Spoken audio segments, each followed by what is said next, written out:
Hi friends, CRP একাডেমির YouTube চ্যানেলে তোমাদের স্বাগত। আজকে তোমাদের জন্য একটা বিশেষ ক্লাস এনেছি, যেটা হলো সিম্পল ইন্টারেস্ট বা সরল সুদ। তোমরা জানো খুব ইম্পর্ট্যান্ট একটা চ্যাপ্টার। আজকে এই চ্যাপ্টারটার ক্লাস আমরা করব এবং তোমাদের আপকামিং যে পরীক্ষাগুলো আছে, WBP constable, lady constable, WBP SI 2021, excise main, KP, এই সমস্ত পরীক্ষাগুলোকে টার্গেট করে যেসব অঙ্ক খুব ইম্পর্ট্যান্ট সেই অঙ্কগুলো আমরা করব। তো চলো সরল সুদের প্রথম অঙ্কটাকে দেখে নেওয়া যাক। দেখো সরল সুদের প্রথম অঙ্কটা কি আছে, বলেছে সুদের হার 2% হ্রাস পাওয়ায় কোনো টাকার 5 বছরের সরল সুদ 150 টাকা হ্রাস পায়, তাহলে আসল কত? এখন এখানে যে ব্যাপারটা কাজ করছে সেটা কি, সরল সুদের হার প্রত্যেক বছর 2% করে হ্রাস পাচ্ছে। সরল সুদের ক্ষেত্রে দুটো বিষয় মাথায় রাখার মতো। এক হচ্ছে সরল সুদে মূলধন কখনো পরিবর্তিত হয় না।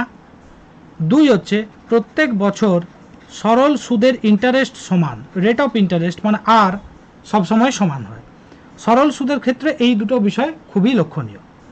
এখন দেখো এখানে বলেছে সরল সুদের হার প্রত্যেক বছর 2% করে হ্রাস পাচ্ছে, মানে প্রথম বছরও 2% হ্রাস পাচ্ছে, দ্বিতীয় বছরও 2% ইত্যাদি। তাহলে বলো 5 বছরে কত পার্সেন্ট হ্রাস পাবে? 2 × 5 আলটিমেটলি 10% হ্রাস পাবে কিনা বলো। প্রত্যেক বছর 2% করে করে হ্রাস পাচ্ছে, তাহলে 5 বছরে 2 2 2 2 2 করে 5 দিয়ে 10% সুদ হ্রাস পাচ্ছে। এখন সরল সুদ যদি 10% হ্রাস পায় এবং সরল সুদের পরিমাণ যেটা হ্রাস পাচ্ছে সেটা 150, ভালো করে দেখো 5 বছরে সরল সুদ 150 টাকা হ্রাস পায়। তাহলে এই 150 টাকা কেন কমলো? কারণ সুদের হার 10% করে, টোটাল 10% কমেছে, যার জন্যই 150 টাকা কমেছে, তাই না? তাহলে এখান থেকে বলো 1% কত হবে? অবশ্যই 15। 1% কত হবে? 15। আসল চেয়েছে। যে কোনো অঙ্কে ক্রয় মূল্য, আসল ইত্যাদি বললে সবসময় 100% বার করতে হয়। তাহলে 1% যদি 15 হয়, 100% কত হবে? 100% হবে 100 গুণ 15, 1% 15, তাহলে কত হলো? 1500 টাকা। তাহলে আমরা দেখতে পেলাম মূলধনের পরিমাণ কত? মূলধনের পরিমাণ হচ্ছে 1500 টাকা। অপশন বি হয়ে গেল তোমাদের প্রপার অ্যান্সার। আশা করি বিষয়টা ক্লিয়ার হয়েছে। নেক্সট অঙ্কটায় তাহলে চলে আসি। দেখো পরের অঙ্কটায় বলেছে যে কোনো মূলধন সরল সুদের হারে 5 বছরে 1350 টাকা, 8 বছরে 1620 টাকায় পরিণত হলে মূলধন কত? এই ধরনের অঙ্ক কিন্তু খুবই গুরুত্বপূর্ণ, দেখবে প্রায়শই পরীক্ষায় আসে। সরল সুদের হারে 5 বছরে 1350 টাকা যেটা হয়েছে সেটা কিন্তু সুদে মূলে, আবার 8 বছরে 1620 টাকা যেটা হয়েছে সেটাও কিন্তু সুদে মূলে।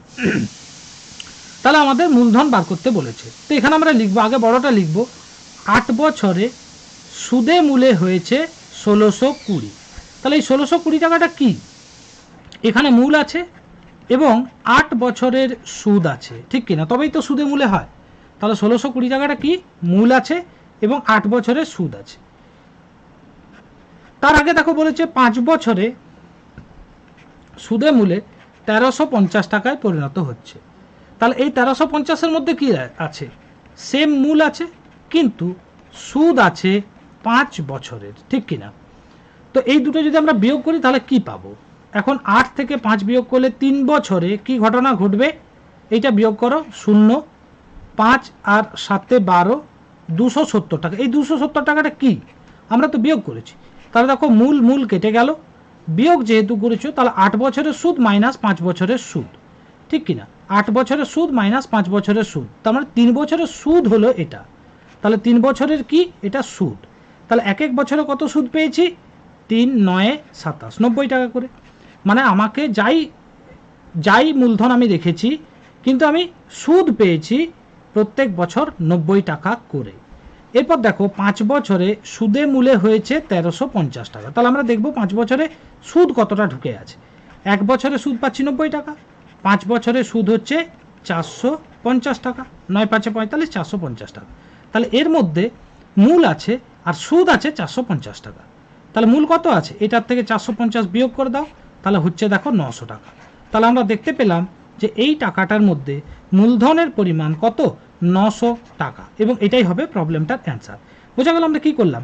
প্রথমে বিয়োগ এটা সরাসরি করতে পারি যে 8 বছরে সুদে মূলে 1620, 5 বছরে সুদে মূলে 1350, বিয়োগ করে দিলাম, তাহলে 3 বছরে 270 টাকা সুদ, 1 বছরের সুদ 90 টাকা, 1 বছরের সুদ 90 টাকা, তাহলে 5 বছরে 450 টাকা, 5 বছরের সুদে মূলে 1350, তার মধ্যে সুদ 450, মূল কত 900। দেখো মৌখিক হিসেবে কিন্তু অঙ্কটা হয়ে যায়, ফলে আমাদের অপশন সি হয়ে গেল তোমার প্রপার অ্যান্সার। নেক্সট প্রবলেমটায় আসো। দেখো পরের অঙ্কটায় বলেছে যে কোনো টাকা সরল সুদের হারে 5 বছরে 1.5 গুণ হয়, কত বছরে 3 গুণ হবে? এই অঙ্কটা সাপেক্ষে দুর্দান্ত একটা ট্রিক আমি শিখিয়ে দেবো, এই ধরনের যে কোনো অঙ্ক নিমেষে করতে পারবে। কীরকম? দেখো বলছে কোনো টাকা সরল সুদের হারে 5 বছরে 1.5 গুণ হয়। 1.5 গুণ মানে কি? ধরো আমি যদি 100 টাকা মূলধন রেখেছি, ট্রিকটা শিখে নাও, তার আগে ব্যাপারটা বুঝে নাও। মূল যদি 100 টাকা রেখেছি, তাহলে সেটা সুদে মূলে কত টাকায় হবে? 150 টাকায়। 150 টাকা হবে কিনা? সুদে মূলে 150 টাকা হবে। 100 টাকা মূল রেখেছি, 100 টাকার 1.5 গুণ আমি রিটার্ন পাবো 1.5। তাহলে 100কে 1.5 দিয়ে যদি আমরা গুণ করি, দেখো আমরা পাচ্ছি 150 টাকা। তাহলে আমি সুদে মূলে কত পাবো? 150 টাকা। তাহলে আমি কত সুদ পেলাম বলো তো? অবশ্যই 50 টাকা। ভাবো 100 টাকা রেখেছো, 150 টাকা ফেরত পেয়েছো, তাহলে সুদ পেয়েছো 50 টাকা। এইটা প্রথমে বের করে নিতে হবে। এই ঘটনাটা ঘটেছে ক বছরে? 5 বছরে। সেকেন্ড কেস বলছে কত বছরে 3 গুণ হবে। তাহলে আমি 100 টাকা রেখেছি, সেটা আমার পরিণত হবে সুদে মূলে 3 গুণে, মানে 300 টাকায়। তাহলে সুদ কত পেতে হবে? 200 টাকা। এটা হচ্ছে দ্বিতীয় কেস। 100 টাকা রেখেছি, সুদে মূলে রিটার্ন পাবো 300 টাকা, তাহলে আমার সুদ কত? 200 টাকা। এরপর দ্বিতীয় ক্ষেত্রে কত সময় লাগবে এইটা বার করার সহজ উপায় হচ্ছে, প্রথম ক্ষেত্রে কত সময় লেগেছিল? 5 বছর। এরপর আমরা কি করব? একে গুণ করব দ্বিতীয় সুদ বাই প্রথম সুদ। দ্বিতীয় সুদ কত? 200, প্রথম সুদ কত? 50। ব্যাস কাটাকাটি করো, 5 4 20, তাহলে আমাদের হয়ে গেল 20 বছর। তাহলে দ্বিতীয় ক্ষেত্রে কত সময় লাগবে? 20 বছর। এটাই হলো ট্রিক, বোঝা গেল? আর একটা উপায় আছে, সেটা হচ্ছে এই, দেখো প্রথম ক্ষেত্রে সময় কত লেগেছিল? 5 বছর গুণ। এরপর আমরা যেটা করব সেটা ভালো করে দেখো, সেটা হচ্ছে দ্বিতীয় ক্ষেত্রে কত গুণ হচ্ছে? 3 গুণ। 3 থেকে 1 বিয়োগ করে দাও। প্রথম ক্ষেত্রে কত গুণ হচ্ছিল? 1.5 গুণ। তাহলে 1.5 থেকে 1 বিয়োগ করে দাও। এইভাবে করলেও সহজেই চলে আসবে। তাহলে 5 ইন্টু, দেখো 3 থেকে 2 বিয়োগ করে পাবো 2, 1.5 থেকে 1 বিয়োগ করলে 0.5, দশমিকটা তোলো, নিচে আসে 10, সেটা উপরে পাঠিয়ে দাও, 5 5 কেটে দাও, 2 10 কত? 20। তাহলে দেখো 20 বছর এলো, ফলে আমাদের অপশন বি হয়ে গেল প্রপার অ্যান্সার। আশা করি বিষয়টা সকলের বোঝা গেছে। তাহলে আমরা নেক্সট সমস্যাটায় তাই আসি। পরের অঙ্কটা দেখো কি বলেছে, বলছে 12,000 টাকা 2 ভাগ করা হলো, যদি প্রথম ভাগের বাৎসরিক 12% হারে 3 বছরের সরল সুদের পরিমাণ দ্বিতীয় ভাগের বাৎসরিক 16% হারে 4.5 বছরের সরল সুদের পরিমাণ সমান হয়, তাহলে প্রথম ভাগ আর দ্বিতীয় ভাগের অনুপাত কত? খুব ভালো করে বোঝো, অঙ্কটা যেটা করা হয়েছে সেটা কি, টোটাল 12,000 টাকা ছিল, সেটাকে দুটো পার্টে ভাঙা হয়েছে। ঠিক আছে, প্রথমটা আর দ্বিতীয়টা, এই অনুপাত দুটো আমাকে বের করতে হবে। তো আমরা কী করে করবো? খুব সুন্দর একটা ট্রিক এই অঙ্কটা সাপেক্ষে শেখাবো। এবার এই ধরনের যে কোনো অঙ্ক নিমেষে করতে পারবে। দেখো যেহেতু অনুপাত চেয়েছে, ফলে এই টাকাটার প্রথমে কত টাকা রেখেছে এটার কোনো গুরুত্বই নেই। কি করব দেখো, আমি যেটা বলছি ভালো করে শোনো। টোটালি 12,000 টাকা রাখা হয়েছে, সেটাকে দুটো পার্টে ভাঙা হয়েছে, ফার্স্ট পার্ট আর সেকেন্ড পার্ট। এরপর যেটা করবে ভালো করে দেখো, বলছে প্রথম ভাগের বাৎসরিক 12% হারে 3 বছরের সরল সুদের পরিমাণ, এটা প্রথম ভাগের, কিন্তু লিখবো দ্বিতীয় ভাগে। তাহলে দ্বিতীয় ভাগের ক্ষেত্রে লিখবো 12% হারে 3 বছর ধরে সুদ পাচ্ছে। ওকে, আবার দেখো বলছে যে দ্বিতীয় ভাগের বাৎসরিক 16% হারে 4.5 বছরের সরল সুদ, এটা লিখবো প্রথম ভাগে। এখানে দ্বিতীয় ভাগ যেটা বলবে সেটা প্রথমে, প্রথম ভাগ যেটা বলবে সেটা দ্বিতীয়তে লিখো। তাহলে প্রথম ভাগে কি লিখবো? 16% হারে 4.5 বছরে, ঠিক কিনা? ব্যাস এইটা আমরা ক্যালকুলেশন করব। তো এই ক্যালকুলেশনটা আমি নাম দিয়ে করে দেখাচ্ছি রাফে। 16 ইন্টু 4 পূর্ণ 1 2, তাহলে কত হবে দেখো, 16 ইন্টু 4 2 8 আর 9, 9 2, 2 দিয়ে কাটো, 2 8 16, 8 9 72, তাহলে এদিকে হচ্ছে কত? 72 ইজ টু, এখানে দেখো 12 ইন্টু 3 কত হয়? 36, তাহলে 36 দিয়ে কেটে দাও, 36 2 72, তাহলে যে দুটো অনুপাতে ভাগ করা হয়েছে সেই দুটো কি, একটা 2 আর একটা 1, বোঝা গেল? তাহলে অ্যাকচুয়ালি নিয়মটা কি, ধরো ফার্স্ট পার্টে R1% হিসেবে T1 বছর দেওয়া হচ্ছে, দ্বিতীয় ভাগে R2 হিসেবে T2 বছর দেওয়া হচ্ছে। আমরা কি করব, ফার্স্ট পার্ট আর সেকেন্ড পার্ট যখন বার করব তখন আগে দ্বিতীয়টাকে নেবো R2 T2, তারপর করব প্রথমটা মানে R1 T1, ফলে এইটাই হয়ে যাবে আমাদের অনুপাত বা অ্যান্সার। তাহলে যে কোনো অঙ্ক আমরা এইভাবে কিন্তু অতি সহজে করে নিতে পারি। এবং দেখো এই গোটা অঙ্কটাতে আমি যেমনটা বলছিলাম 12,000 টাকাটা কিন্তু কোথাও কোনো কাজেই লাগলো না, ফলে এখানে মূলধন যাই দিক বা প্রাথমিক টাকা যাই দিক সেটা কিন্তু কোনো কাজে লাগবে না। পরের অঙ্কটায় আসি। দেখো পরের অঙ্কটা বলছে যে কিছু বছরে মূলধন ও সরল সুদের অনুপাত ছিল 3:2, 8 বছর পর ওই অনুপাত হচ্ছে 5:6, তাহলে সুদের হার কত ছিল? তাহলে এখানটা এই অঙ্কগুলো আমরা কিভাবে করব বিষয়টা দেখো। বলছে মূলধন ছিল আর সরল সুদ ছিল। তো মূলধন আর সরল সুদের কিছু বছর পর যে অনুপাতটা দাঁড়িয়েছে সেটা হচ্ছে 3:2, তারও 8 বছর পরে 8 বছর পরে সেই অনুপাতটাই হয়ে গেছে 5:6। বিষয়টা বোঝা গেল? সার্টেন একটা টাইম পরে অনুপাতটা ছিল 3:2, 8 বছর পরে সেই অনুপাতটাই হয়ে যাচ্ছে 5:6। ওকে, এখন বিষয় হচ্ছে যে প্রথমেই ক্লাসটা শুরু করার আগেই বলেছি সরল সুদে মূলধন কিন্তু কখনোই চেঞ্জ হয় না, তাহলে এখানেও চেঞ্জ হওয়ার কথা নয়। কিন্তু দেখো এখানে মূলধনটা 3 ছিল, সেই মূলধনটা 5 হয়ে গেছে, এমন কেন হবে? মূলধন তো পরিবর্তিত হওয়ার কথা নয়। তাহলে আমরা কি করব, এই 3 আর 5-এর লসাগু বার করে নেবো। 3 5-এর লসাগু কত? 15। তাহলে একেও 15 বানাবো, একেও 15 বানাবো। এখন বলো 3কে 15 বানাতে হলে কত দিয়ে গুণ করতে হবে? 5 দিয়ে। তাহলে এই পুরো রেশিওটাকে 5 দিয়ে গুণ করব। আবার বলো 5কে 15 বানাতে হলে কত দিয়ে গুণ করতে হয়? 3 দিয়ে। তাহলে পুরো রেশিওটাকে 3 দিয়ে গুণ করব। বেশ করো। তাহলে এটাকে 5 দিয়ে যখন গুণ করছি 3 5-এ 15, 5 2-এ 10 হলো। আবার এইটা যখন 3 দিয়ে গুণ করব 3 5-এ 15 আর 6 3-এ 18। ঠিক, তাহলে দেখো মূলধনটা কিন্তু সেম রয়ে গেল, এটাও 15 15। সুদটা সরল সুদটা চেঞ্জ হচ্ছে 10 থেকে 18। বোঝা গেল? তাহলে আমরা যদি বলি এখানে মূল কত, মূল হচ্ছে 15 টাকা। 8 বছরে সুদ কত পেয়েছি? 10 থেকে 18 মানে 8 টাকা সুদ পেয়েছি। সুদ 10 টাকার থেকে 18 টাকা হয়েছে, 8 টাকা সুদ পেয়েছি 8 বছরে। তাহলে এক এক বছরে কত টাকা সুদ পেয়েছি? 1 টাকা। 8 বছরে যদি 8 টাকা সুদ পাই, এক এক বছরে সুদ কত? তাহলে এক এক বছরে সুদ পেয়েছি 1 টাকা টাইম 1 বছরে। তো দেখো এরপর আমরা রেট অফ ইন্টারেস্ট বার করে নিতে পারবো। কেন? কারণ আমরা জানি আই সমান PTR/100। আই কত? সুদের পরিমাণ। মূল কত? P premium. সময় কত? 1। তো এটা বসিয়ে দাও। আই হচ্ছে 1 টাকা, পি মূলধন 15 টাকা, টি 1 বছর, আর জানি না ডিভাইড বাই 100। 5 দিয়ে কাটো 3, 5 দিয়ে কাটো 20। তাহলে এখান থেকে বলো আর কত হবে? 20/3%। তাহলে রেট অফ ইন্টারেস্ট কত? 23%, মানে অপশন ডি হয়ে যাবে প্রপার অ্যান্সার। আশা করি ক্লিয়ার হয়েছে। নেক্সট প্রবলেমটা আমরা চলে আসি। এই ট্রিকগুলো শিখে নাও। ট্রিকগুলো বলতে তোমাদেরকে একটু সময় লাগছে, কিন্তু এগুলো যদি একবার শিখে নিতে পারো তাহলে অতি সহজে অ্যাপ্লাইও করতে পারবে। দেখো বলছে কোনো মূলধনের 9 মাসে 3.23% সুদের হারে 55 টাকা সুদ পাওয়া যায়, মূলধন কত? তাহলে আমাকে কি বের করতে হবে? মূলধনের পরিমাণ আমাকে বার করতে হবে, পি, এটা জানি না। সময়, এখানে সময়টাই ফ্যাক্টর আর কিছু না। 9 মাস, এই মাসটাকে আমাকে বছরে করতে হবে।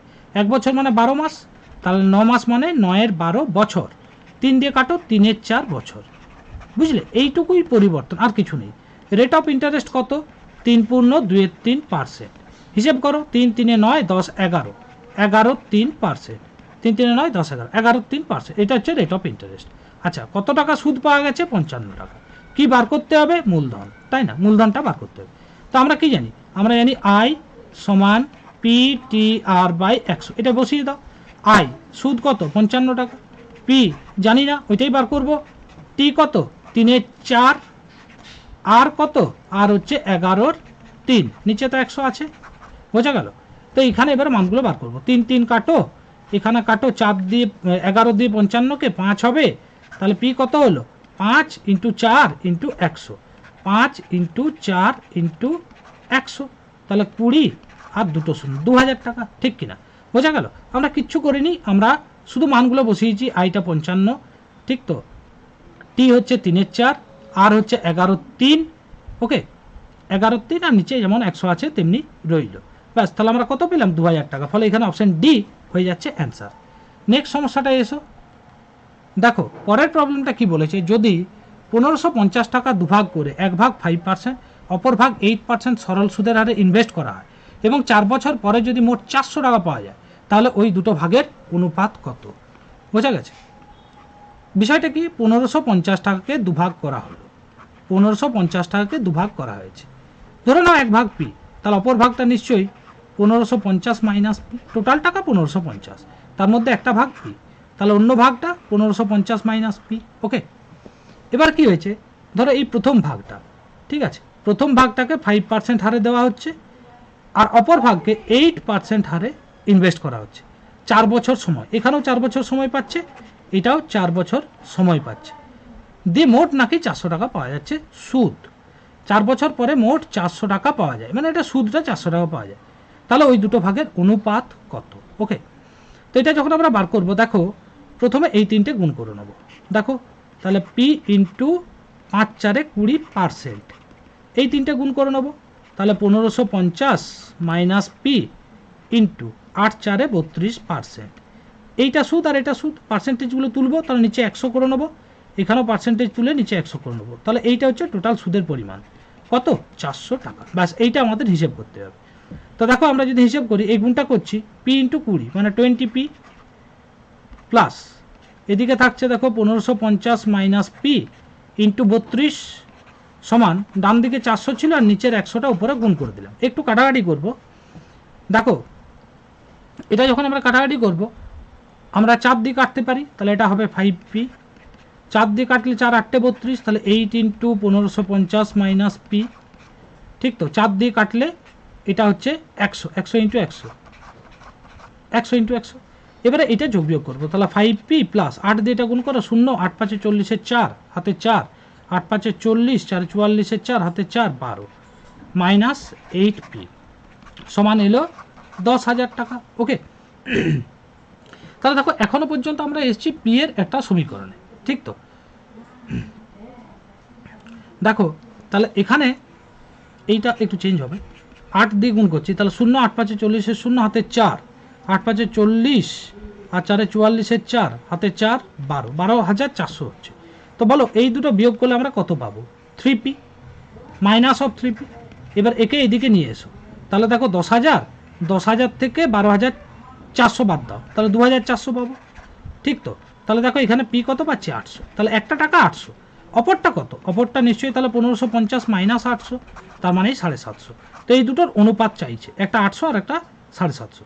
অনুপাত করবো, 0 0 কেটে দিলাম, 5 দিয়ে কাটো 16, 5 দিয়ে কাটো 15, তাহলে কত অনুপাত হলো? 16:15, মানে অপশন এ হয়ে যাবে আমাদের প্রপার অ্যান্সার। নেক্সট প্রবলেমটা এসো, দেখো পরের প্রবলেমটা বলছে যে কোনো মূলধন সমান সুদের হারে 12 বছর আর 18 বছরের সুদের অনুপাত কত হবে। একদম একটা ছোট্ট কনসেপ্ট, এটা অঙ্কই না, অঙ্ক বলাই যায় না। যে কোনো টাকাই রাখো, 12 বছরে যেমন সুদ পাবে 18 বছরে ঠিক সেই একই হারে সুদ পাবে, কিন্তু সুদটা পরিবর্তিত হবে। কেন না? বছরগুলোর পরিবর্তন হয়েছে। এখানে মূলধন সেম, দুক্ষেত্রেই রেট অফ ইন্টারেস্ট সেম, মানে আর পার্সেন্ট হচ্ছে সেম, ঠিক কিনা, শুধু টাইম চেঞ্জ হচ্ছে। তাহলে যে বেশি বছর রাখলে বেশি সুদ পাবো, কম বছর রাখলে কম বছর সুদ পাবো। তাহলে 12 বছরের জন্য 12 বছর হিসেবেই সুদ পাবো, 18 বছরের জন্য 18 বছর হিসেবেই সুদ পাবো। 6 দিয়ে কাটো 2:3, তাহলে আমাদের সুদের অনুপাত কত হবে? 2:3, মানে অপশন এ হয়ে গেল অ্যান্সার। নেক্সট সমস্যাটা এসো, দেখো পরের অঙ্কটা কি বলেছে, বলছে একই সরল সুদের হারে কোনো মূলধন 3 বছরে 944 টাকা, 5 বছরে 10,040 টাকায় পরিণত হয়, তাহলে মূলধন কত? প্রায় সিমিলার একটা অঙ্ক আগে করেছি, এই ধরনের অঙ্ক এখন ভীষণ পড়ছে বলে দুটো অঙ্ক নিয়ে এসেছি, যাতে তোমাদের বিষয়টা খুব রপ্ত হয়ে যায়। বলছে একই সরল সুদের হারে কোনো মূলধন 3 বছরে 944 টাকা, 5 বছরে 1,040 টাকায় পরিণত হয়, মূলধন কত? তাহলে এটাকে আমরা লিখবো, আগে বড়টা লিখবো। দেখো 5 বছরে সুদে মূলে 1,040 টাকায় পরিণত হচ্ছে, তার আগে 3 বছরে সুদে মূলে 944 টাকায় পরিণত হয়েছিল। তো বলে এই 1,040 টাকার মধ্যে কি আছে? এখানে মূল আছে আর সুদ আছে। সুদ কত বছরের আছে? 5 বছরের। 944 টাকার মধ্যে কি আছে? এখানেও সেম মূল আছে, কিন্তু সুদটা আছে 3 বছরের। এই দুটো যদি আমরা বিয়োগ করে দিই, 5 থেকে 3 বিয়োগ করলে পাবো 2। 2 বছরে কি চেঞ্জ হচ্ছে দেখো, 4 6, তাহলে এটা হচ্ছে তোমার 4 আছে 9, 96 টাকা, ঠিক তো। তাহলে 2 বছরে আমি যে 96 টাকা পেলাম সেটা কি? মূল কেটে গেল, শুধু সুদ রইল। ক বছরের? 5 - 3, 2 বছর, ওটাই তো পাচ্ছি। তাহলে 2 বছরের সুদ 96 টাকা। 1 বছরের সুদ কত? 96/2, তার মানে 48 টাকা, ঠিক কিনা? 1 বছরের সুদ 48 টাকা। এরপর যে কোনো একটা নাও, হয় এটা নাও বা এটা নাও, এটাই নিচ্ছি আমি 3 বছরে। তাহলে 3 বছরে কত সুদ পাবো? 48 গুণ 3, এক এক বছরে 48 টাকা করে পাই। তাহলে 48 গুণ 3, 8 3 24, 4 হাতে 2, 4 3 12, তার 144 টাকা সুদ। আর 3 বছরের সুদের মূল্য কত? 944। সুদ কত? 144। তাহলে মূলধন কত? এই দুটো বিয়োগ করে দিলে মূলধন, এটা সুদে আর মূলে, আর এটা তার সুদটা, তাহলে বিয়োগ করে দিলে কত পাচ্ছ? 800 টাকা। তাহলে আমরা দেখলাম যে মূলধন কত? 800 টাকা। এইটাই হয়ে যাবে প্রবলেমটার অ্যান্সার। নেক্সট প্রবলেমটা দেখো, বলছে কোনো টাকার সরল সুদের হারে 4 বছরে 6000 টাকা থেকে 8000 টাকায় পরিণত হলে ওই একই সুদের হারে কত সময়ে 525 টাকা 700 টাকায় পরিণত হবে? তাহলে কোনো টাকার সরল সুদের হারে 4 বছরে 6000 থেকে 8000 হচ্ছে, তাহলে 4 বছর সময়ে 6000 টাকাটা পরিণত হচ্ছে 8000 টাকায় বটে। তাহলে আমি 4 বছরের গোড়াতে মূলধন ভাবতে পারি 6000 টাকা। মূল কত? 6000 টাকা। আচ্ছা সুদ কত পাচ্ছি? দেখো তো 4000 থেকে যদি 8000 হয় তাহলে সুদ নিশ্চয়ই 2000 টাকা পাচ্ছি। ঠিক আছে, তাহলে এইটা হলো মূল, এইটা হলো সুদ। ঠিক আছে, এরপর দেখো টাইমটা কত? 4 বছর আমাকে তো বলেই দিয়েছে, ঠিক না? 4 বছর আমার সময়। তাহলে এখান থেকে আমরা রেট অফ ইন্টারেস্টটা আগে বার করব। তো আমরা কি জানি? আমরা জানি আই সমান PTR/100। বসিয়ে দাও। আই কত? 200। পি কত? মূলধন 6000 টাকা। টি কত? 4 বছর ইন্টু R/100। ক্যালকুলেশন করো, দুটো শূন্য কাটো, একটা কাটো, একটা কাটো, 4 5 20, 4 5 20, তাহলে আর কত হলো? 5/6%। দেখো এখান থেকে এটা 2000 ছিল, এটা 2000, এখানটা একটু ফ্রেশ করে নিই। দেখো 2000 টাকা সুদ, মূল হচ্ছে 6000 টাকা, 4 বছর, রেট অফ ইন্টারেস্ট R/100। এখানে 3টে শূন্য, এখানে 3টে শূন্য কেটে দাও, 4 25 100। তাহলে আর কত? 50%, তাই না? তাহলে আর এর মান কত হচ্ছে? 50%। বোঝা গেল? আর এর মান হচ্ছে 50%। এরপর এখান থেকে তোমার বোঝার 525 টাকা 700 টাকায় কখন পরিণত হবে। তাহলে আমাদের যেটা দরকার, রেট অফ ইন্টারেস্ট পেজ, এটা কিন্তু আরেকটু কাটাকাটি যেত, 2 3 6, তার মানে তোমার থাকছে 25 3, এটা 25 3% হচ্ছে, রেট অফ ইন্টারেস্টটা 25 3%। ওকে, এই হার নিয়ে 525 টাকা 700 টাকায় হবে। তাহলে বলো মূল কত? 525 টাকা। সুদ মানে আয় কত? 525 থেকে 700 থেকে 525 বাদ দাও, 75 দিলাম, 600 হলো 175 টাকা। 175 টাকা হচ্ছে আমার সুদ, আর মূল হচ্ছে 525 টাকা। এরপরে দেখো রেট অফ ইন্টারেস্ট কত? 25 3%। ঠিক আছে, তো কত বছর আমাকে বার করতে হবে? টিটা বার করতে। আবার একবার ফর্মটা লাগিয়ে দেবো, আই সমান PTR/100। আই কত? 175, পি কত? 525, টি জানি না, আর কত? 25 3। ব্যাস এইটি আমরা ক্যালকুলেশন করব। ঠিক আছে, 25 দিয়ে টাকা কাটা যায়। ঠিক আছে, 25 7 7 দিয়ে টাকা কাটো, 7 7 49, 7 5 35, এটা কাটো 25। তাহলে দেখো এখানে আমরা টিটা পাচ্ছি 25। তোমরা একটু হিসেবটা দেখে নিও। ঠিক আছে, তো যাই হোক, এখানে তাহলে আমরা উত্তর পাচ্ছি নান অফ দিস। 1 মিনিট, হিসেবটা আমরা একবার চেক করে নিই। হ্যাঁ, জাস্ট এ মিনিট। দেখো হিসেবটা আমরা একবার চেক করে নেব, কারণ অপশানটা অনেক দূরে।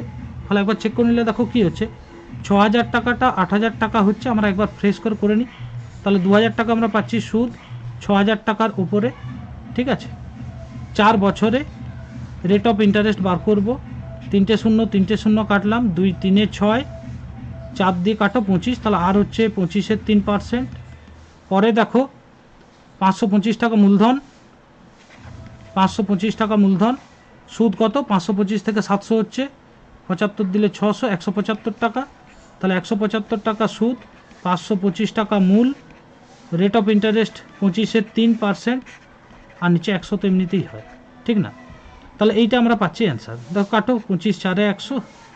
ঠিক আছে, 25 দিয়ে কাটো, 25 7 25 দিয়ে 25 7 25 দিয়ে কাটো, 25 2 50, 25 1 25, 7 3 3 3 কাটো 4। টিটা হচ্ছে 4 বছর। ঠিক আছে, না, এখানে আমাদের 4 বছরের অ্যান্সার অপশন বি। একটু কনফিউশন লাগলো, যার জন্য আরেকবার ক্যালকুলেশনটা আমরা করলাম, তোমরা এটাই দেখো। তো চলো আজকের মতো ক্লাসটা শেষ করলাম, টাটা।